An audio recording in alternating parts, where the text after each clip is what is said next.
Hai semuanya, perkenalkan namaku Jessica Sheila Anitapo, aku dari Prodi Teknik Elektro Angkatan 24. Di kesempatan kali ini, aku akan membahas tentang kimia sel bahan bakar atau yang sering kita sebut dengan fuel cell. Pada topik pembahasan kali ini, aku akan membaginya dalam beberapa bab. Yang pertama, apa sih itu fuel cell, perbedaan fuel cell dengan baterai, prinsip kerja fuel cell, jenis-jenis fuel cell, pengaplikasian fuel cell, serta yang terakhir adalah pro dan kontra, serta kesimpulan dari fuel cell. Nah, mungkin dari kalian ada beberapa yang bertanya tentang apa itu fuel cell. Nah, fuel cell merupakan sebuah perangkat konversi energi yang memiliki cara kerja seperti baterai, di mana bisa menghasilkan energi listrik dari proses elektrokimia. Tenaga listrik yang dihasilkan oleh fuel cell juga merupakan tenaga listrik yang bersih, efisien, serta handal yang dapat digunakan untuk hampir semua perangkat yang membutuhkan tenaga listrik. Fuel cell juga merupakan mesin konversi energi ramah lingkungan yang cocok sebagai energi alternatif untuk kendaraan modern. Fuel cell menggunakan hidrogen dan tidak menghasilkan emisi karbon, berbeda dengan kendaraan bahan bakar minyak yang masih kita gunakan saat ini. Fuel cell itu dapat menjadi fokus produsen otomotif untuk dikembangkan sebagai kendaraan komersial. Nah, perbedaan fuel cell dengan baterai. Fuel cell itu dan baterai berbeda dalam cara menyediakan listrik. Baterai memiliki kapasitas listrik tertentu yang dapat diisi ulang melalui sumber listrik eksternal. Sedangkan fuel cell hanya membutuhkan sumber energi kimia dari luar dan dapat beroperasi tanpa batas selama suplai masih berlanjut. Fuel cell itu menggunakan hidrogen atau yang sering kita sebut dengan H2 sebagai bahan bakar dan oksigen atau O2 sebagai oksidan. Dalam proses elektrokimia yang efisien, hidrogen akan bereaksi dengan oksigen untuk membentuk air serta melepaskan elektron yang akan mengalir melalui sirkuit eksternal untuk menghasilkan listrik. Nah, fuel cell itu tersedia dalam berbagai model dari perangkat kecil dengan output beberapa watt hingga pembangkit listrik besar yang menghasilkan megawatt. Meski bervariasi, semua fuel cell berbasis desain elektrokimia dengan dua elektroda yang dipisahkan oleh elektrolit dan dilengkapi katalis untuk mempercepat dari reaksi. Nah, prinsip kerja fuel cell itu bekerja dengan prinsip elektrokimia yang mengubah energi kimia menjadi listrik. Kebalikan dari proses elektrolisis. Hidrogen akan direaksikan dengan oksigen untuk menghasilkan energi listrik, air, dan energi panas. Reaksi keseluruhannya adalah 2H2 plus O2 akan menjadi 2H2O ditambah energi listrik dan juga panas. Prinsip kerja fuel cell.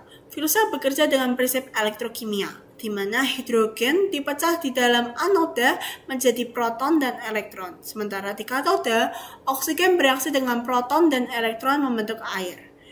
Energi listrik yang dihasilkan akan mengalir aliran elektron dalam sirkuit eksternal. Efisiensi fuel cell dapat ditingkatkan dengan memperbesar kontak area antar gas, elektroda, dan elektrolit, serta menggunakan katalis untuk mempercepat reaksi. Fuel cell ini berfungsi kebalikan dari elektrolisis dalam arti reaksi elektrokimia. Tapi penting menegaskan bahwa fuel cell tidak memerlukan input energi eksternal seperti pada elektrolisis. Arus listrik kecil di fuel cell awal akan lebih dipengaruhi oleh desain awal perangkat dan penggunaan material yang dapat ditingkatkan dengan rekayasa teknologi seperti membran canggih atau struktur elektroda yang lebih efisien. Nah, jenis-jenis dari fuel cell itu dibagi menjadi jenis elektrolit dan suhu operasionalnya menjadi dua kategori utama. Fuel cell, sel suhu tinggi, dan fuel cell suhu rendah. Nah, di fuel cell suhu tinggi itu ada contohnya adalah molten carbonate fuel cell atau MCFC beroperasi pada suhu 650 derajat Celcius dan menggunakan larutan garam karbonat seperti Li2CO3 dan K2CO3 sebagai elektrolit. Selain molten carbonate fuel cell, juga ada solid oxide fuel cell atau SOFC beroperasi pada suhu hingga 1000 derajat Celcius dan menggunakan keramik padat seperti ZrO2 sebagai elektrolit. Suhu tinggi mempercepat reaksi sehingga tidak memerlukan katalis platinum. Sedangkan pada fuel cell suhu rendah itu ada phosphoric acid fuel cell atau PAFC beroperasi pada suhu 200 derajat Celcius dan menggunakan asam fosfat atau H3PO4 sebagai elektrolit. Selain itu juga ada proton exchange membrane fuel cell atau PFMFC yang beroperasi di bawah suhu 100 derajat Celcius dan menggunakan membran polimer sebagai elektrolit. Keduanya memerlukan katalis platinum karena suhu rendah memperlambat reaksi.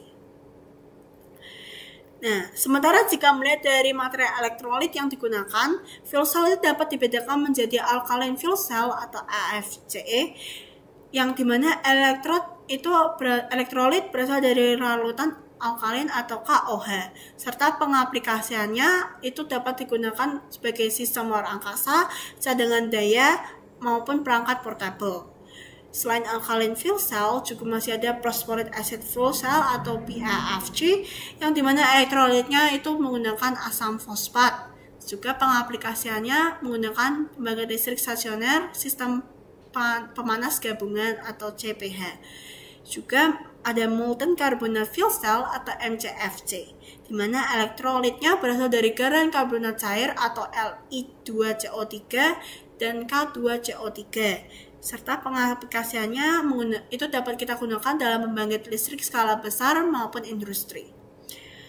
Selain itu juga ada solid oxide fuel cell atau SOFC, di mana elektrolitnya menggunakan keramik padat atau ZrO2 dan pengaplikasiannya itu dapat kita gunakan untuk pembangkit listrik stasioner, industri maupun transportasi berat. Juga ada proton exchange membrane fuel cell atau PMMFC, yang dimana elektrolitnya menggunakan membran polimer atau nafion, serta pengaplikasiannya dapat kita gunakan untuk kendaraan, perangkat portable, dan perangkat rumah tangga. Nah, kita juga ada juga jenis fuel cell direct methanol fuel cell, di mana elektronitnya menggunakan membran polimer dan aplikasinya menggunakan perangkat portable dan kendaraan kecil. Serta juga ada regenerative fuel cell atau RFC, di mana elektrolitnya menggunakan variasi yang bergantung pada konfigurasi, serta dapat kita aplikasikan pada penyimpanan energi terbarukan. Yang terakhir, ada solid oxide fuel cell atau SOFC, di mana elektrolitnya menggunakan larutan alkali atau KOH, dan pengaplikasiannya kita dapat gunakan untuk baterai perangkat kecil, penyimpanan energi, serta kendaraan listrik. Nah, pengaplikasian dari fuel cell. Fuel cell dapat kita aplikasikan dalam transportasi seperti mobil dan bus, kendaraan berbasis fuel cell seperti Toyota Mirai atau Hyundai Nexo menggunakan hidrogen sebagai bahan bakar untuk menghasilkan listrik, serta menggantikan mesin berbasis fosil. Juga kita dapat gunakan pada kereta api yang digunakan pada kereta api berbasis hidrogen seperti Coradia Airlines di Eropa. Serta kita dapat gunakan fuel cell juga pada kapal dan drone untuk mengurangi emisi pada transportasi laut dan udara kecil dengan menggunakan fuel cell. Selain transportasi, kita juga dapat mengaplikasikan fuel cell pada pembangkit listrik di skala besar seperti digunakan pada pembangkit listrik stasioner untuk pasokan energi bersih di kawasan industri dan komersial, juga pada skala kecil seperti rumah tangga, seperti mikro CPH atau combined heat and power yang menyediakan listrik dan pemanas air secara efisien untuk rumah tangga. Fuel cell juga dapat kita aplikasikan pada aplikasi portable yang digunakan untuk perangkat kecil seperti generator listrik portable, pengisi daya untuk laptop, atau komunikasi di lokasi terpencil. Selain itu, kita juga dapat mengaplikasikan fuel cell pada industri, di mana backup power supply digunakan sebagai sumber daya cadangan di fasilitas penting seperti rumah sakit, pusat data, atau sistem komunikasi.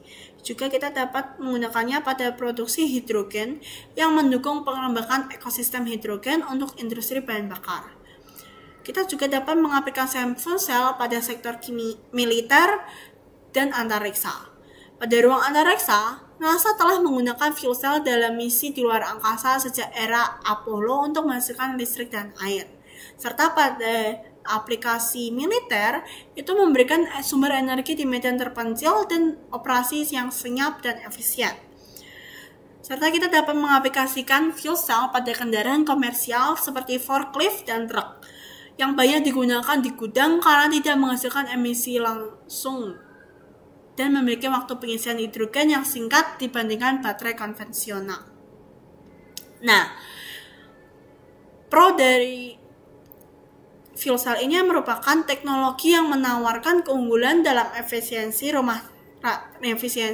ramah lingkungan, dan fleksibilitas aplikasi, mulai dari perangkat portable hingga pembangkit listrik skala besar.